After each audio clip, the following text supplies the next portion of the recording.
Hello, नमस्कार दोस्तों, एक बार फिर से आप सभी का स्वागत है हमारे यूट्यूब चैनल पर।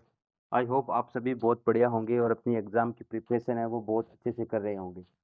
तो आज हम बात करने वाले हैं जो आपकी बहुत बड़ी क्वेरी आ रही थी, बार-बार कमेंट बॉक्स में क्वेश्चन पूछा जा रहा था, क्या राजस्थान में जो एनएचएम, राजमहल और सीएचओ के तहत जो भी कर्मचारी गवर्नमेंट जॉब या नर्सिंग ऑफिसर या स्टाफ नर्स में सिलेक्शन होते हैं, क्या उनको अब हटा दिया जाएगा? क्या उनका एग्ज़ाम है वो दोबारा होगा? वो तमाम प्रकार की जानकारी आज इस वीडियो में हम देने वाले हैं। क्या उनका स्थायी है वो प्रमाण पत्र मिलेगा या नहीं मिलेगा? कब तक उनको स्थायी किया जाएगा? या वापस दो जो नई भर्ती आई है, वैकेंसी आई है उसमें आपको वापस पेपर देना पड़ेगा? वो जानकारी आज की इस वीडियो में हम देने वाले हैं। तो अब हम देखते हैं आपके जो सबसे पहला क्वेश्चन है, क्या नर्सिंग कर्मी जो राजमहल, एनएचएम, सीएचओ के तहत लगते हैं, क्या उनको वापस हटा दिया जाएगा? उनको परमानेंट नहीं किया जाएगा? उसके बारे में हम बात करते हैं। तो मैं आपको एक स्पष्ट बात कह देता हूँ कि जो भी एनएचएम के तहत, राजमहल के तहत जो सीएचओ या एनएचएम में सिलेक्शन होते हैं, उनको जिनका पेपर से सिलेक्शन हो चुका है, उनको कभी नहीं हटाया जाएगा। इनकी ये गाइडलाइंस कहती है जैसे भी आपका सिलेक्शन होता है तो आपके 3 साल के बाद आपको परमानेंट है वो स्थायी जो ऑफिसर है वो बना दिया जाएगा, स्थायी कर्मचारी है वो बना दिया जाएगा। तो पहला क्वेश्चन आपका जो क्वेरी थी कि क्या आप हमको हटा दिया जाएगा या वापस पेपर देना पड़ेगा, ये जो दूसरा क्वेश्चन है ये रहने वाला है। तो आपको पहला क्वेश्चन ये था कि आपका कि आपको हटा दिया जाएगा, तो मैं बता दूं आपको कभी नहीं हटाया जाएगा। जो भी एनएचएम, राजमहल या सीएचओ के तहत जो कर्मचारी लगते हैं जिनका चयन होता है उनको कभी है वो नहीं हटाया जाता है। अब आपका जो दूसरा क्वेश्चन है, क्या हमें जो भी 2027 में 18,000 मान लीजिए कि जो राजस्थान में नर्सिंग ऑफिसर की वैकेंसी आई है जिनमें से आपकी 12,000 नर्सिंग ऑफिसर की और बाकी एएनएम की वैकेंसीज है, क्या वो हमें पेपर देना पड़ेगा?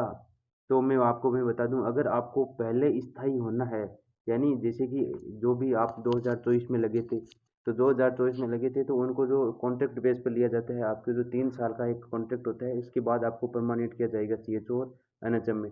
तो अगर आपको जो स्थायी भर्ती के तहत जो भी भर्ती आपकी लिखित भर्ती है वो होगी, आपको बोनस अंक वो आपका एक्सपीरियंस है वो नहीं चलेगा, वहाँ पर आपको लिखित भर्ती परीक्षा है वो देनी पड़ेगी, जिससे आपका अलग अलग जो अगर सिलेक्शन होता है तो आप परमानेंट हो जाओगे। जैसे ही आपका सिलेक्शन होता है उसी दिन से ही आप परमानेंट हो जाओगे।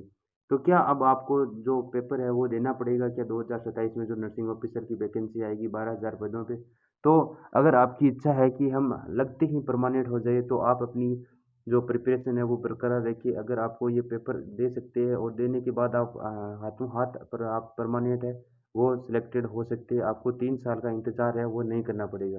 और हम बात करने वाले हैं कि अगर आपको जो भी संविदा पर लगते हैं, जो मान लीजिए कि जो पहले संविदा पर लगते हैं, संविदा कर्मी होते थे, उनको पहले ही बोला दिया जाता है कि आपको हटा दिया जा सकता है।